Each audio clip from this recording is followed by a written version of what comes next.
Yes, welcome to the Consumer Quarterback Show, helping you win in any marketplace. We do that by interviewing great local business owners, expert contributors on the Consumer Quarterback Show. And we got an all-star lineup for you today. Dr. Gary Barbosa making his debut to the Consumer Quarterback Show, founder of Advanced Medical of Tampa Bay. Also in studio, our local area expert in all things finance and mortgage, Tom Rydberg, DK Mortgage, here on the Consumer Quarterback Show. We got a lot of wood to chop today. We're going to cover a lot of different topics. Institutional buyers buying up homes. We got millennials finally getting into the real estate game, housing affordability, student loan debt, and more coming up here on the Consumer Quarterback Show. Now, before we do, we like to feature our real estate listings live on air. It's part of our strategy to help sellers sell faster for more money, and maximum exposure leads to higher, faster sales, higher sales price, and we're going to help you do that. We got a 100-acre parcel of land over in Orlando. This one's on Pebble Creek Court. It's Four Corners, Florida. Orange County, Osceola County, co-listing with the Meraki Group of Keller Williams in Orlando.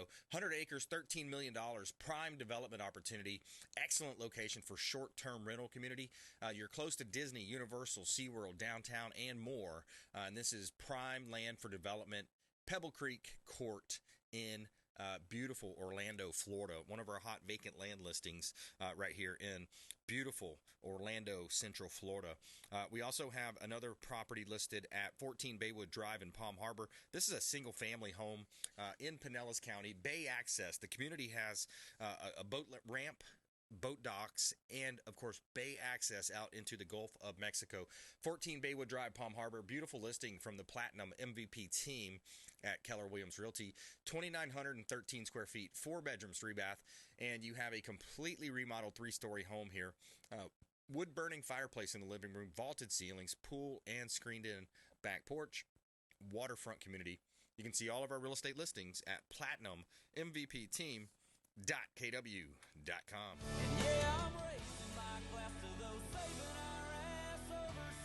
That's right. Shout out to our troops, our vets, and we appreciate all you're doing out there serving the great country that is the United States of America. And a quick shout out to our friends over at Innovative Solar. You can find them online, innovativesolarfl.com. They're longtime friends of the program. Solar is more affordable than ever, so reach out to our friends Ann and her team at innovativesolarfl.com. Let them know the Real Estate Quarterback sent you. Take them up on special offers, commercial or residential. We want you checking out innovativesolarfl.com. Now, anything you hear on the show today or any introductions that you want, reach out to our show hotline. We'd love to connect with you. 727-263-3707. You can call or text 727-263-3707 and brimes@kw.com if you want to send us an email, brimes@kw.com. All right, Tom Rydberg, welcome back, sir. Hey, buddy. Good to see you. Yes, sir. Yes, sir. Things are good, man. Let's jump right into it. There's a lot we want to get to today. Let's start off with this millennials. I noticed this as a story on LinkedIn. It took slightly longer than earlier generations, but millennials have finally turned a corner on housing. A slight majority, over 51%, now own homes in 2022 instead of renting, based on U.S. Census data.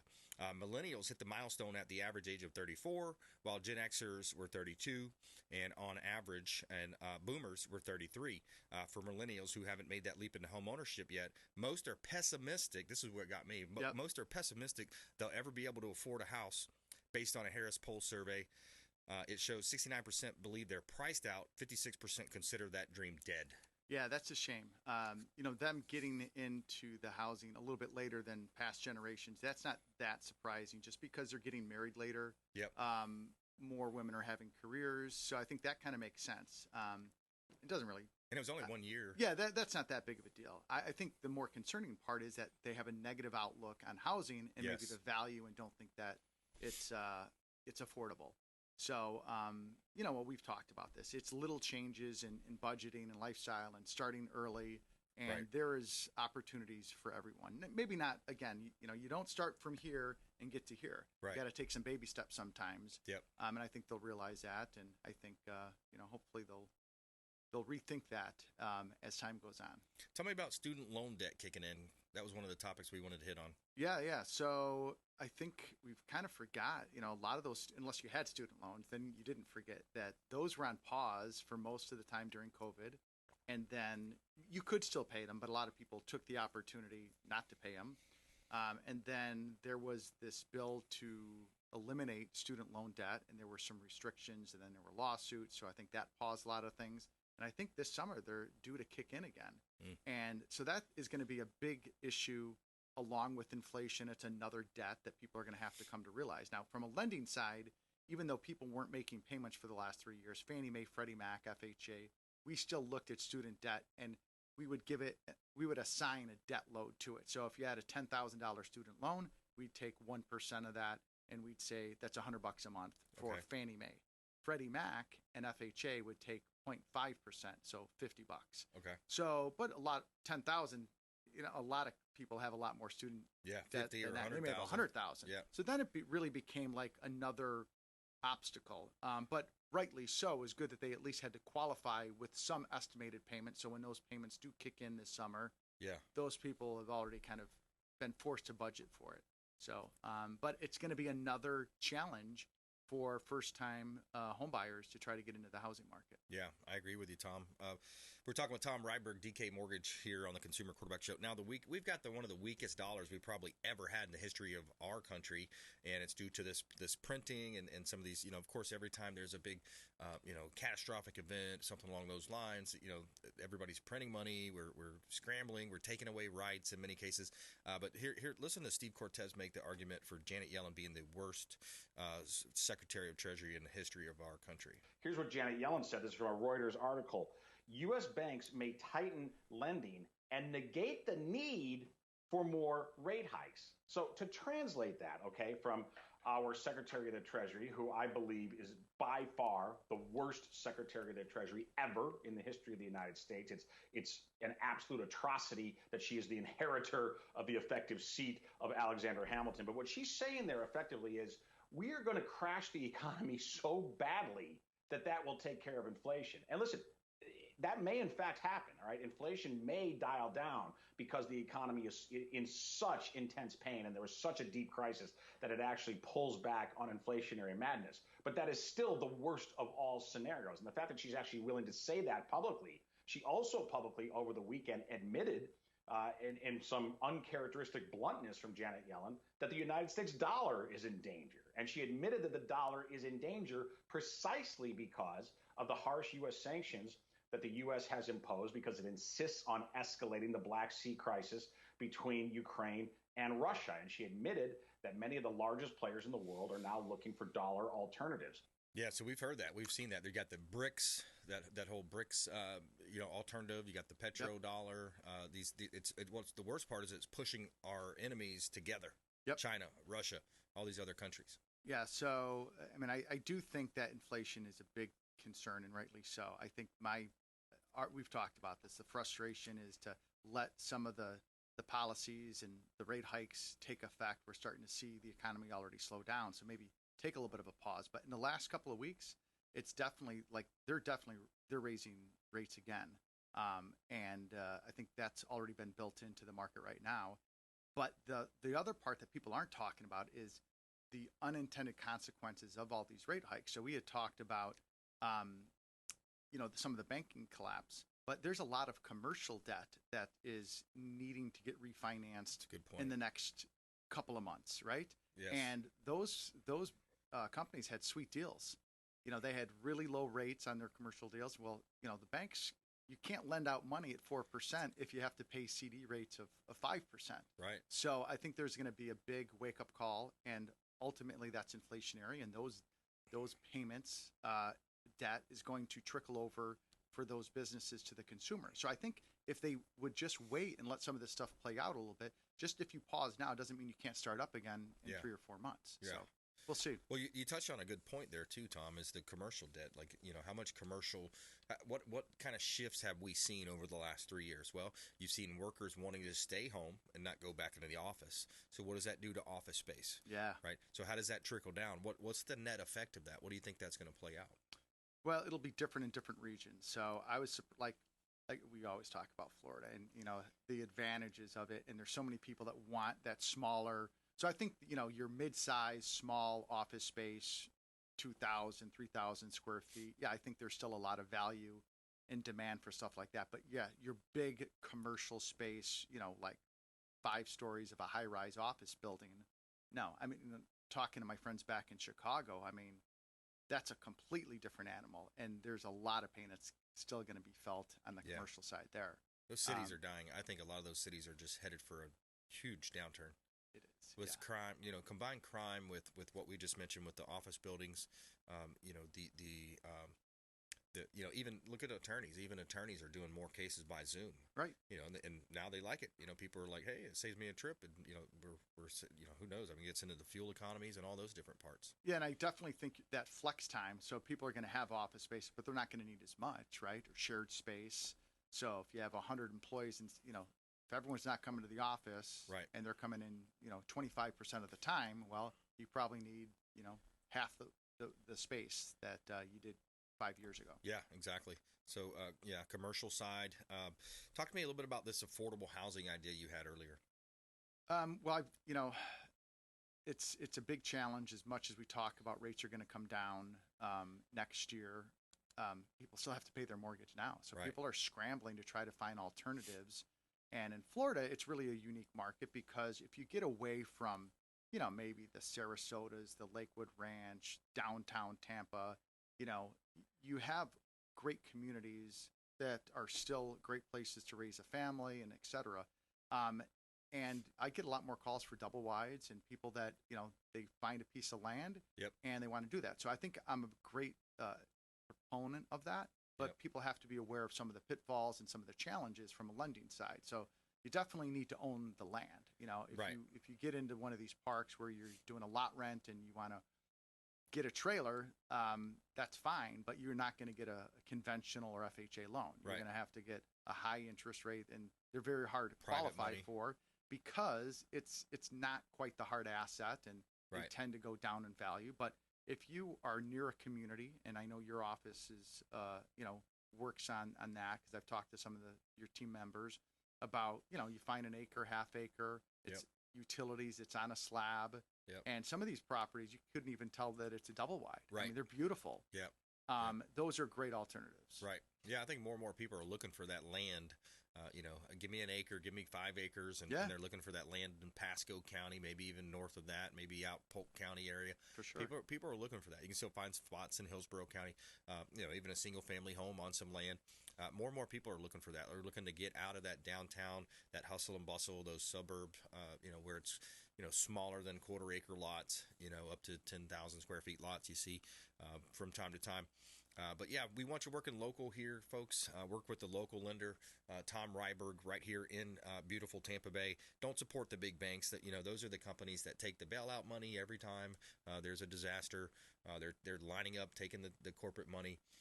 They're supporting a lot of the woke agendas, things of that nature. Work local, work with Tom Rydberg, DK Mortgage.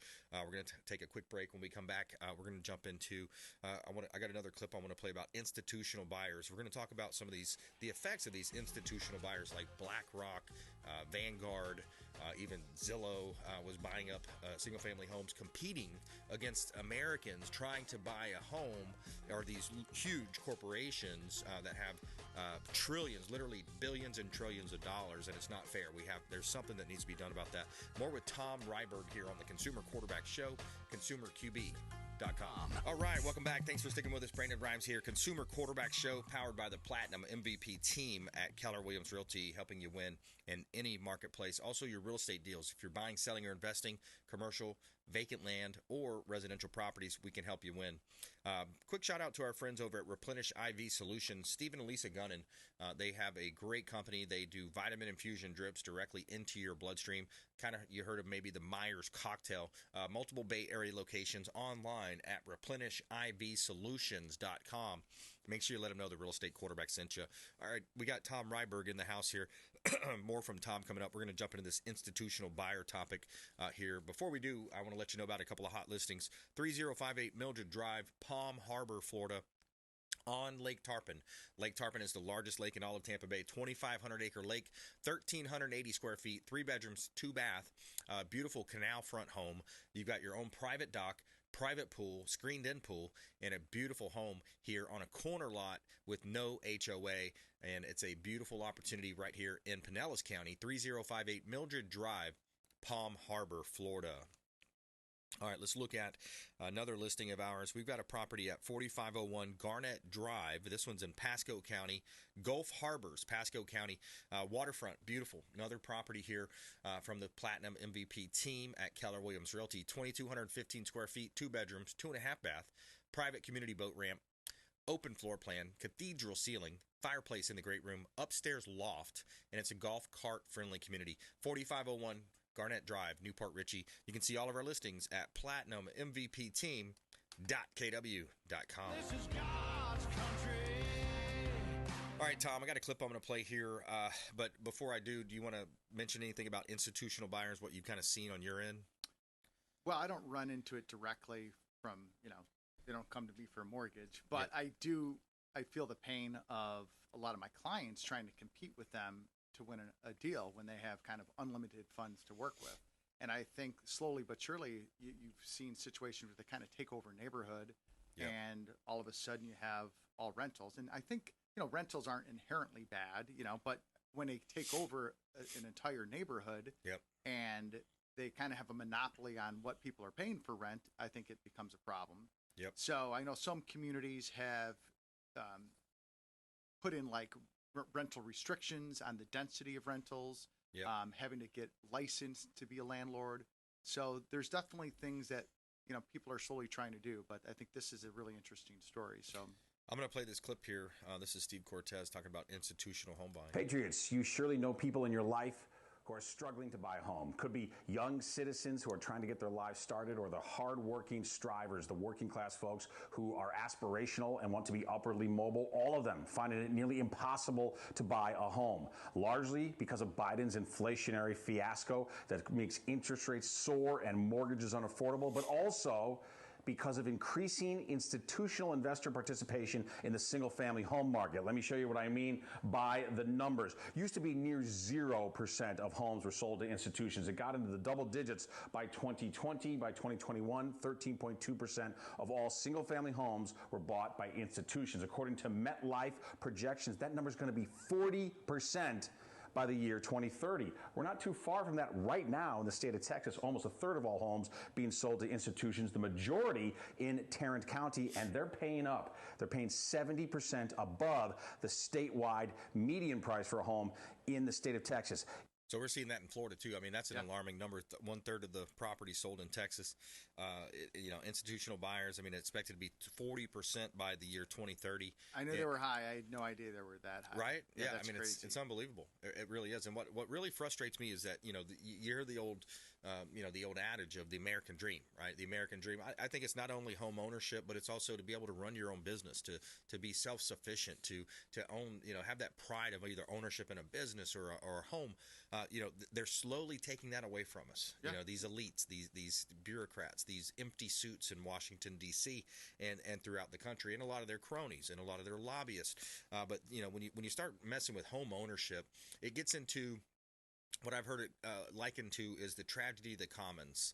When you have this tragedy of the commons, what I mean by that is that when you have people that are renting versus owning, they don't have as much pride. They're not going to pick up the trash, the Snickers bar wrapper laying on the corner, right? They're just going to let it go because that's it's a rental. I don't live there. I'm not gonna paint the trimming on the house when it goes out or whatever it might be. My trash cans are going to stay out by the curb, and those might be silly examples, but when you combine that into a lot of different places, it has a net effect. And the net effect is also, you're not taking pride in the home ownership. You're in a position where you're not, you're building equity. I mean, you're losing out, and a lot of people don't understand that until they get into their 30s, like we just mentioned with the previous story. Yep. They're mid-30s, so they're missing out on home ownership in a big way, and it's not fair with this ESG score that happens too. Which that's a whole nother bunny trail to go down. But these companies like BlackRock, Vanguard, these huge residential buyers, to me, it's not fair. There should be some kind of rules in place stopping that. Yeah, and I think like I said, some municipalities are, because on the short term it might seem like, hey, it's good for home values, but in the long term it's not. So I know it's tempting And that's why working with a realtor that, knows the community and knows it can kind of convey to that seller and that listing agent that, hey, here's a family, they intend to live here. Yeah. It does make a big difference, right? Because I think most people, when they sit back, a seller may not even know that it's an institutional buyer at the time, right? They see the price and it can seem very attractive, but when they sit back and pause, I think, most people would much rather have a family. That was their neighborhood. They don't want to see it kind of go down the wrong path. So, but it's definitely challenging. And I would recommend if people, reach out to their local politicians and go to city council meetings and, get involved. Yes. And let them know your stories. And that's the only way you're going to see anything change. Yeah, exactly. Yeah, that's kind of the theme of this show too, is like, what can we do about it? So we try to raise awareness. There's things that we can do, but reaching out to the right people, telling your friends, making sure your sphere of influence knows about it, and say, hey, this is a problem. This is something we don't agree with. Yeah. And get the word out. Last 30 seconds, back to you, Tom. Ooh, well, it's been a great spring market. I think that people are getting used to, I guess, the interest rates. I'm starting to see some of the housing data, specifically in Florida, that were kind of, we had a little bit of a pause, starting to come back a little bit. So still a good time to get in right now before prices go up even more. So I think, I don't know that any of the challenges we talked about are going to change overnight. So if you are in a position, let's talk and see if we can help you. That's right. Reach out to the hotline. Reach out to consumerqb.com. Tom Rydberg, thanks for coming in. Thanks. All right. Coming back, Dr. Gary Barbosa on the Consumer Quarterback Show. He's the founder of Advanced Medical of Tampa Bay. We'll be right back here. Follow us online. We'd love to connect at Brandon Rhymes1 at CQB Show. ConsumerQB.com.